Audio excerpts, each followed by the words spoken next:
Everyone, इस video में हम देखेंगे क्लास 8 हिस्ट्री के सेकंड चैप्टर भारत में अंग्रेजी शासन की स्थापना के कंप्लीट सॉल्यूशन को।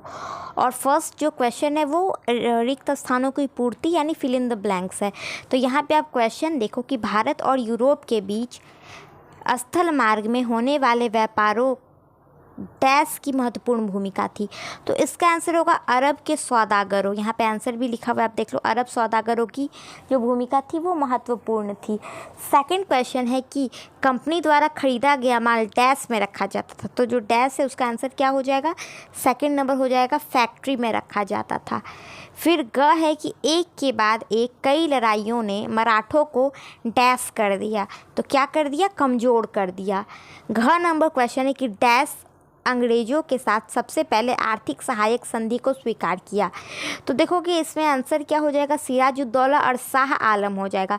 ये गलत है, इसको हम ऐसे लिखेंगे, सिराजुद्दौला, ठीक है, सिराजुद्दौला। और जो 5 है कि डैश ने विलय नीति का अनुसरण किया। तो इसका आंसर हो जाएगा अंग्रेजों ने। उसके बाद आगे जो क्वेश्चन है वो है सही और गलत, हमें यहाँ पे बताना है। पहला है कि यूरोप के भारतीय व्यापारी भारत में अपना माल बेचने और बदलने के लिए यहाँ से सोने चांदी लेने आए थे। तो इसका आंसर हो जाएगा गलत, ऐसा नहीं था। वो यहाँ पे मसाले और कच्चा माल लेने आए थे, ठीक है। फिर ईस्ट इंडिया कंपनी को भारत में व्यापार करने का एकाधिकार मिल गया। बिल्कुल सही बात है। आप देखोगे कि जब बक्सर का युद्ध हुआ उसके बाद ये पूरे इस्टेब्लिश्ड हो गई ईस्ट इंडिया कंपनी यहाँ पर। और जितने भी अलग अलग, जैसे पहले तो पुर्तगाल के थे, फ्रांस के थे और अलग अलग देश के जो व्यापारी है वो यहाँ पर थे, लेकिन ईस्ट इंडिया कंपनी ने एक एक करके सबको यहाँ से भेज दिया और यहाँ पे अपना एकाधिकार स्थापित कर लिया। फिर है कि भारतीय राज्य एकता के अभाव में एक एक कर अंग्रेजी शासन के अधीन होते चले गए। बिल्कुल सही बात है, क्योंकि हमारे में एकता नहीं थी। आप देखोगे जिस घर में भाई भाई में एकता नहीं होता है उस घर का बंटवारा जल्दी हो जाता है और वो घर बहुत जल्दी गरीबी की तरफ बढ़ने लगता है, ठीक है। बंटवारा किसी भी मामले में या फिर एकता की कमी किसी भी मामले में सही नहीं होती है। आप देखोगे जिस घर में सब जॉइंट फैमिली हैं, सब एक साथ रह रहे हैं या लोगों में बहुत ज़्यादा प्यार है, तो वो घर हमेशा सक्सेस की तरफ बढ़ता है। लेकिन जैसे ही आप में एकता की कमी होगी आप पीछे चले जाओगे, मतलब कि आप लाइफ में आगे नहीं बढ़ोगे, आप घटते चले जाओगे। और वही यहाँ पर हुआ था। फिर है कि कर मुक्त व्यापार से बंगाल के राजस्व पर काफ़ी नुकसान हो रहा था। बिल्कुल सही बात है, क्योंकि अगर कर मुक्त जो टैक्स होता है, आप देखोगे अभी भी आप मम्मी पापा से पूछोगे तो हम लोग मालगुजारी टैक्स देते हैं, ज़मीन का, घर का टैक्स देते हैं, पानी का टैक्स देते हैं, रोड टैक्स देते हैं, है ना। टोल गेट पे रोका जाता है, आप कहीं दूर जाओगे तो देखोगे टोल गेट पे रोक दिया जाता है, वहाँ पे टैक्स लिया जाता है। तो ये टैक्स आखिर सरकार क्यों लेती है, तो आप देखोगे सरकार की तरफ से जो योजना आती है, जैसे अभी आप अगर मैट्रिक के स्टूडेंट हो ना, तो अगर आप फर्स्ट हो गए तो आपको 25,000 रुपया मिलेगा, चाहे लड़का हो चाहे लड़की। या फिर फ्री में सरकारी स्कूल में इलाज कह रही थी, पढ़ाई कराया जाता है, हॉस्पिटल में इलाज कराया जाता है। तो आखिर ये सब का जो खर्च होता है वो कहाँ से आएगा, तो जो हम लोग टैक्स देते हैं वही सरकार इसमें खर्च करती है। तो अगर कोई सरकार को कोई टैक्स ही नहीं मिलेगा तो सरकार कहाँ से खर्च कर पाएगी। तो यहाँ पे कर मुक्त हो गया तो बंगाल के राजस्व को काफ़ी नुकसान होने लगा था, ठीक है, ये सही बात है। उसके बाद है कि कंपनी की सेना की जीत हुई क्योंकि उसके पास भारतीय सेनाओं से बेहतर तोप और बंदूक थी। बिल्कुल सही बात है। अगर किसी के पास बहुत अच्छे आर्म्स होंगे, जैसे अभी देखोगे किस देश को शक्तिशाली माना जाता है, इंडिया को शक्तिशाली मानते। क्यों, क्योंकि हमारे पास आर्मी बहुत स्ट्रांग है, इंडियन आर्मी बहुत स्ट्रांग है। उसके बाद हमारा जो मिसाइलें हैं, आप देखोगे बहुत बड़े बड़े और बहुत अच्छे अच्छे मिसाइलें अब भारत के पास आ गए हैं। नरेंद्र मोदी जब से बने वो इस पर ही काम कर रहे हैं। उनका देखोगे बहुत सारे ऐसे होता है लोग कि हाँ ये अच्छे नेता नहीं हैं, प्याज का दाम बढ़ गया, टमाटर का दाम बढ़ गया, पेट्रोल का दाम बढ़ गया, बट एक्चुअल में देखो तो इनके सरकार में देश क्या हुआ है, स्ट्रांग हुआ है। भले ही अंदर कुछ भी हो रहा हो, लेकिन बाहर का तो कोई नहीं आता है हमला करने। कोई पाकिस्तानी का हिम्मत नहीं है, कोई चाइना का हिम्मत नहीं कि अपने देश पे हमला कर दे या कब्जा कर ले या कोई भी गलत चीज़ करे, ठीक है। तो ये इनका बहुत अच्छा था कि ये डायरेक्ट हम लोगों के फोर्स पे ध्यान दिए और हम लोगों को बाहरी तरफ से बहुत स्ट्रॉन्ग कर दिया। आप देखोगे, मान लो आपके घर में कुछ भी हो रहा हो, मतलब आपके घर में हीरा हो यहाँ पे, ठीक है, यहाँ पे हीरा हो और आपका जो गेट है वो स्ट्रॉन्ग हो ही नहीं, तो क्या होगा, बाहर के लोग आएंगे, आपको लूट के चले जाएंगे, ये भी आएंगे, ये भी आएंगे, ये भी आएंगे, ये भी आएंगे, ये भी आएंगे। लेकिन आप सोचो कि अंदर भले ही मेरे पास हीरा नहीं, सोना ही हो, ठीक है, लेकिन अगर मेरा बाउंड्री स्ट्रांग हुआ, ठीक है, आर्मी अगर स्ट्रांग हुआ, तो किसी का हिम्मत होगा अंदर आने का? नहीं होगा हिम्मत।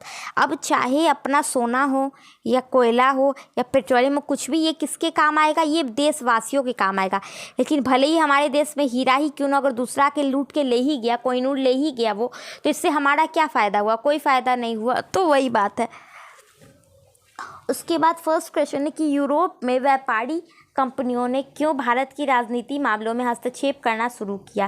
तो आप देखोगे कि यूरोप की व्यापारी कंपनियों का मुख्य उद्देश्य व्यापार में अधिक से अधिक लाभ कमाना था, लेकिन उन्होंने देखा कि भारतीय राज्य एक दूसरे से लड़ने में मशगूल है और उनमें फूट व जलन है। इस स्थिति का लाभ उठाने के लिए उन्होंने भारत की राजनीति मामलों में हस्तक्षेप करना शुरू कर दिया। इससे राजनीतिक सत्ता पर अपनी पकड़ भी मजबूत हो गई, उनकी पकड़ भी मजबूत हो गई और उन्हें अधिक से अधिक व्यापारी सुविधाएं में मिली। अब आप देखो, जैसे ये तो यहाँ आए थे बिज़नेस करने, ठीक है, ये सोचते थे कि यहाँ से हम बिज़नेस करेंगे, बहुत प्रॉफिट कमाएंगे, मतलब ये एक बिजनेसमैन की तरह आए थे। लेकिन ये देखे ना आकर कि यहाँ तो बड़ा स्थिति है, सब राज्य एक दूसरे से लड़ रहा है, ये चाहता है मुस्का हड़प ले, वो चाहता है मुस्का देश हड़प ले, उस पर कब्जा कर ले, मतलब सब आपस में ही लड़ रहा है। तो ये सोचे कि क्यों ना हम यहाँ पे क्या करते हैं कि ये लोग को हटा के अपना ही स्थापित कर लेते हैं शासन। इससे क्या होगा, हमको टैक्स भी नहीं देना पड़ेगा। अब जैसे देखो, आपका एक बहुत बड़ा घर है, ठीक है, आप घर में 2 भाई रह रहे हो, ठीक है।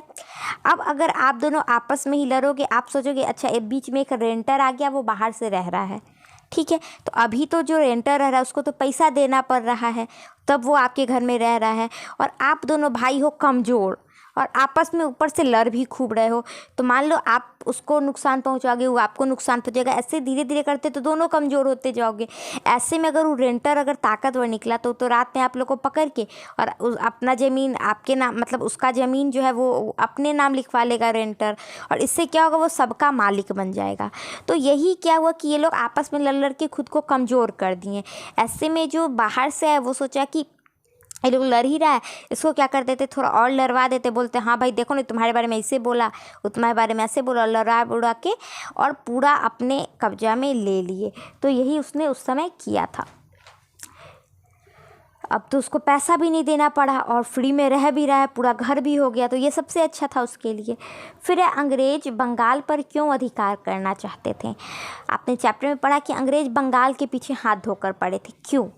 अब आप देखोगे कि बंगाल, अभी देखोगे तो बंगाल भारत का बस एक राज्य है, ठीक है, लेकिन पहले क्या था कि बंगाल बहुत बड़ा था और एक धनी प्रांत था, क्योंकि इसमें आधुनिक बिहार और उड़ीसा भी शामिल थे। जैसे अभी तो क्या है, सिर्फ बंगाल ही है, लेकिन पहले जो अपना बिहार है, आप देखोगे बिहार में भी कौन, झारखंड भी है। तो बिहार, झारखंड और उड़ीसा तीनों मिलाकर और बंगाल चारों मिलाकर एक ही राज्य था जिसका नाम बंगाल था। तो सोचो कितना बड़ा एरिया था, अगर, और अमीर भी था, क्योंकि आप देखोगे झारखंड में बहुत सारे खनिज हैं, ठीक है, बिहार में बहुत बड़ी संपदा है, उड़ीसा में कोयला का सेकंड सबसे बड़ा, मतलब वहाँ पे कोयला होता है, झारखंड में फर्स्ट होता है, उसके बाद बंगाल तो केंद्र ही था बिजनेस का। तो इस कारण वो चाहते थे कि बंगाल पर ही कब्जा हो जाए। बंगाल पर अधिकार प्राप्त करने का अर्थ होता है कि वहाँ से अन्य यूरोपीय कंपनियों को व्यापार से दूर रखना तथा पूरा मुनाफा खुद कमाना। मतलब क्या है, अगर हम जैसे देखोगे, आप अगर साइड साइड से रह रहे हो, है ना, अलग अलग जगह, तो आप उतने अच्छे से पूरे चीज़ पर काबू नहीं कर पाओगे। लेकिन आप देखोगे दिल्ली बिल्कुल बीच में है, भारत का दिल कहा जाता है दिल्ली को, तो आप देखोगे कि अपनी राजधानी भी वहीं पे है, और वहाँ से वो पूरे देश में जो सरकार है वो काम करती है, पूरे देश पर अपना शासन बनाए हुई है। और जिसका दिल्ली पे शासन, उसका तो पूरे बॉडी पे शासन होगा ही। जैसे हमारे बॉडी को देख लो, जिसका पकड़ आपके दिमाग पे हो गया, फिर दिमाग के अनुसार ही आपकी पूरी बॉडी काम करेगी। आपका हाथ, दिमाग कहेगा हाथ उठाओ तो हाथ उठेगा, पैर उठाओ तो पैर उठेगा। तो दिमाग बिल्कुल केंद्र है, उसी तरीके से बंगाल बिल्कुल केंद्र था। अगर उस पर काबू कर लेंगे मतलब कि पूरा बॉडी उसके हाथ में था, ठीक है। जैसा बंगाल में होगा वैसे ही पूरे देश में होगा। अधिक से अधिक मुनाफा कमाने के लिए बंगाल पर राजनीतिक अधिकार प्राप्त करना अंग्रेज़ों के लिए ज़रूरी हो गया था। अगर वो वहाँ पे मान लो वो स्ट्रांग था, अगर वहाँ पे काबू नहीं कर पाते तो क्या होता कि वहाँ से अंग्रेज को भगा दिया जाता, लेकिन अगर वो दिमाग पर ही काबू कर लेते तो वो तो रह जाते। ऐसे में कंपनी राज्य में जो भी माल खरीदती उस पर उसे किसी भी प्रकार का कोई कर नहीं देना पड़ता था। अब बंगाल में अगर कोई माल खरीदेंगे तो वहाँ हमको सरकार को कोई टैक्स ही नहीं देना है, क्यों? क्योंकि टैक्स तो मतलब सरकार तो अपना है। अतः इसी व्यापारी कारणों से अंग्रेज बंगाल पर अधिकार करना चाहते थे कि अगर ऐसे हो जाएगा तो क्या है वो मेरा हो जाएगा बंगाल, सॉरी पूरा अधिकार मेरा हो जाएगा। थर्ड नंबर क्वेश्चन है कि क्यों और किन परिस्थितियों में भारतीय सरकारों की सहायता संधि की शर्तों को स्वीकार किया। तो आप देखोगे 1707 ईस्वी में औरंगजेब की मृत्यु के कई नए स्वतंत्र क्षेत्रीय राज्यों का उदय हुआ, लेकिन इसमें आपसी एकता नहीं था। हर राज्य एक दूसरे के इलाके हड़प कर उस पर राज्य का विस्तार चाहते थे। उनमें एकता का अभाव की स्थिति को देखकर अंग्रेज अपनी आधुनिक सैन्य सहायता देना चाहते थे ताकि वे अपने पड़ोसी राज्य से लड़कर आसानी से जीत सके। इससे अंग्रेज अपना फ़ायदा देख रहे थे और भारतीय शासक अपना। वहीं दूसरी तरफ जो शासक अंग्रेजों के व्यापारी लाभ के रास्ते में बाधा बनता था, अंग्रेज उसके खिलाफ दूसरे राज्य के सहारे युद्ध छेड़कर उसे हराकर अप्रत्यक्ष रूप से उस पर कब्जा कर लेते थे। अतः इन परिस्थितियों में भारतीय शासकों को अंग्रेजों की सहायता संधि को शर्तों को स्वीकार करना ही पड़ता था। अब देखो ये एक सहायक संधि जो थी वो क्या थी बताती हूँ डिटेल में। देखो 1707 में औरंगजेब मर गया। औरंगजेब वैसे कहा जाता है कि अब्दुल कह रहे हैं क्या था, शाह बहादुर शाह द्वितीय, ये मुग़लों का लास्ट राजा था। लेकिन अगर ऐसे माने जाए तो औरंगजेब को ही लास्ट एक्टिव राजा माना जाता है। हालांकि औरंगजेब जो है वो बहुत बदमाश था, लेकिन फिर भी यहाँ पे मुग़ल का शासन था भारत में उस वक्त में 1700 ईस्वी में, तो ये लास्ट राजा था। और ये मर गया कब? 1707 में औरंगजेब भी मर गया। और जो नई स्वतंत्रता, अब क्या है कि राजा था वो मर गया, तो जो छोटा छोटा प्रांत उसके अंदर में था वो सब सोचा कि चलो अब तो हम फ्री हो गए हैं। अब जैसे ही सब फ्री हुआ सोचा कि आपस में एक दूसरे से लड़के और अपने राज्य को बड़ा कर लेते हैं। अंग्रेज ये चीज़ समझ रहा था, तो अंग्रेज क्या करता था, जैसे देखोगे कि लड़ाई कौन करते हैं? जो बुद्धू होते हैं वो लड़ाई करते हैं, जो तेज रहता है वो लड़ाई नहीं करता है। आपने कहानी सुना होगा कि दो बिल्ली की लड़ाई में एक बंदर जो है वो रोटी ले लेता है कि नहीं हम लेंगे, तब तक बंदर फरार। तो ये हमेशा होता है। तो भारत में क्या था, राजा लड़ने लगे आपस में, ठीक है। उसके बाद क्या हुआ, तो ये क्या करता था, देखता जैसे दो भाई लड़, मान लो कि आपके क्लास में दो बच्चा है, जैसे मान लो अल्तमस हो गया और रेहान हो गया, दोनों आपस में लड़ रहा है, ठीक है। तो लक्ष्मी देख रही है कि दोनों लड़ रहा है। अब वो क्या करेगी कि एक को सपोर्ट कर देगी, हाँ अल्तमस सही बोल रहा है, रेहान का गलती। अगर वो उसका साथ देगी तो क्या होगा कि रेहान हार जाएगा कि नहीं हार जाएगा।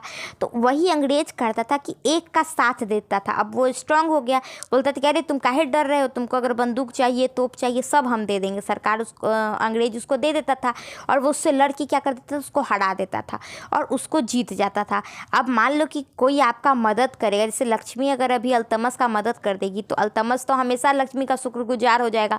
अब जो बात कहेगी उसको मानना ही पड़ेगा, कहे कि उसी के कारण तो जीता था ये।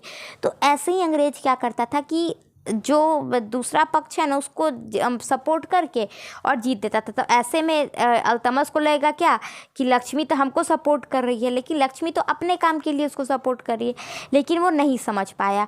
और यही दिक्कत हुआ कि धीरे धीरे अंग्रेज क्या हुआ कि पूरे भारत में जीत गए। अब देखो ऐसे करके जीतने लगा।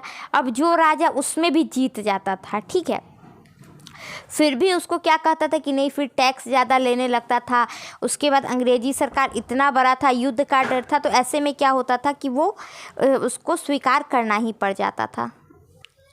लास्ट क्वेश्चन है कि पालासी और बक्सर के युद्ध में आप किसे निर्णायक मानते हैं और क्यों। निर्णायक मतलब ये नहीं कि आप अच्छा मानते हैं या ख़राब मानते हैं, निर्णायक मतलब कि किससे ज़्यादा इफ़ेक्ट पड़ता है। ठीक है, जैसे आपको कोई बच्चा मारे और कोई बड़ा आदमी मारे, तो आपको किससे ज़्यादा फर्क पड़ेगा, जब बड़ा आदमी मारेगा, क्योंकि वो आपको ज़्यादा नुकसान पहुंचा सकता है। तो वही बक्सर का युद्ध था और पालासी का युद्ध था। युद्ध मतलब कि वहाँ पे मारपीट ही हो रहा है, तो ऐसे में भारत के लिए किससे ज़्यादा चोट पहुंचा या किससे ज़्यादा मतलब इफ़ेक्ट देखने को मिला। तो आंसर है कि मैं पालासी और बक्सर के युद्धों में से बक्सर के युद्ध को निर्णायक मानती हूँ। मैं लड़की हूँ इसलिए यहाँ पे मानती हूँ लिखूँगी, अगर आप लड़का हो तो मानता हूँ लिखना। क्योंकि पालासी की लड़ाई ने भारत की ब्रिटिश सरकार की नींव तो रखी, लेकिन बक्सर की लड़ाई कंपनी के लिए एक और निर्णायक जीत थी, जिससे बिहार और बंगाल के प्रांतों की पूरी तरह से अपने अधीन कर लिया गया। इससे उन्हें उत्तरी भारत की एक महान शक्ति ही नहीं बल्कि पूरे देश का वर्चस्व का दावेदार बना दिया।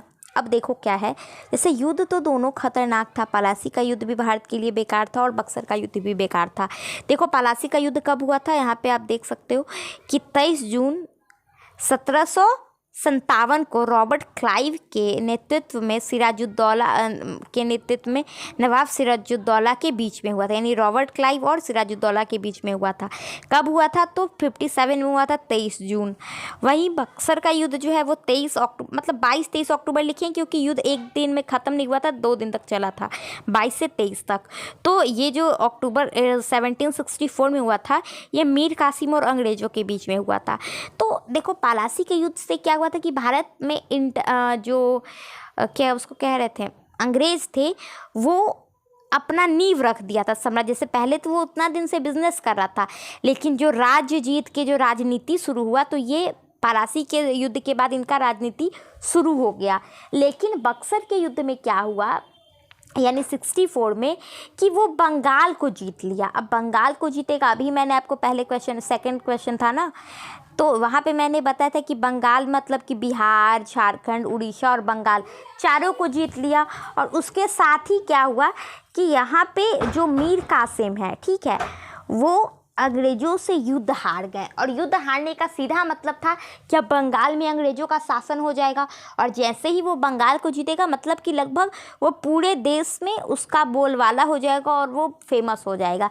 जैसे आप देखो एग्जाम्पल कि अभी हम लोग को पता है कि 2014 से जो नरेंद्र मोदी है वो केंद्र में आए थे, प्रधानमंत्री बने थे, और अब भी पूरे देश क्या पूरे दुनिया में उनका आप देखोगे सबसे पावरफुल, मोस्ट पावरफुल मैन में वो फर्स्ट नंबर पे आते हैं। यानी अमेरिकी राष्ट्रपति से भी ज़्यादा पावर किनके पास है, नरेंद्र मोदी के पास है, पावरफुल मैन उनको कहा जा रहा है। लेकिन 2014 से पहले तो वो नहीं थे। तो आप देखोगे कि राजनीति में तो वो पहले ही आए थे, वो आप देखोगे कि सांसद के रूप में भी थे। और जो कश्मीर है अपना, कश्मीर में पहले, जैसे कश्मीर का स्थिति पहले बहुत ख़राब था, तो वहाँ पे सबसे पहले तिरंगा लहराने वाले भी नरेंद्र मोदी ही थे, लेकिन वो उतने हाईलाइट नहीं थे। फिर वो गुजरात के मुख्यमंत्री भी थे बहुत दिन तक, फिर भी वो उतने हाईलाइट नहीं थे। लेकिन जैसे ही वो केंद्र में आए, अभी देखो कि पूरे देश में सब नेता का हालत ख़राब है ना, सब चाह रहे हैं कि कैसे भी जीत जाए, लेकिन ये पॉसिबल नहीं, क्योंकि वो अपने आप को इतना ज़्यादा बढ़ा लिए, उनका वर्चस्व उतना ज़्यादा बढ़ गया। आप देखोगे कि अलग अलग देश के जो राष्ट्रपति हैं वो उनको अपने बॉस मानते हैं और उनका पैर छूते हैं, उनको पावरफुल मान रहे हैं। तो फिर भारत का जो छोटा मोटा जो नेता हो गया, वो उनके सामने क्या उसका औकात। तो ऐसे में आप देखो कि यहाँ पे क्या है, उसी तरीके से जो अंग्रेज़ थे वो आ तो पहले ही गए थे, यानी पलासी के युद्ध से वो एंटर तो कर गए थे, लेकिन जब पूरे देश की बात करें, पूरे वर्चस्व की बात करें, तो वो बक्सर के युद्ध के बाद उनका आया। और ऐसे में आप देखोगे कि वो पूरा अपने अधीन ले लिया 1764 से। और आज़ाद देश कब हुआ, तो 1947 को हुआ। तो लगभग 200 साल तक वो कितना ज़्यादा हार्म पहुंचाया देश को, आप यहाँ पे देख सकते हो। तो इसी के लिए है, इसको ज़्यादा मैं निर्णायक मानती हूँ। हालांकि अगर आप बुक पढ़े हो, आपका अगर अलग ओपिनियन है, तो आप अपने अनुसार ये आंसर कर सकते हो। यहाँ पे चैप्टर कंप्लीट हो जाता है। आप अपना फेयर अच्छे से कंप्लीट करो और मन लगाकर पढ़ते रहो। Bye bye, take care.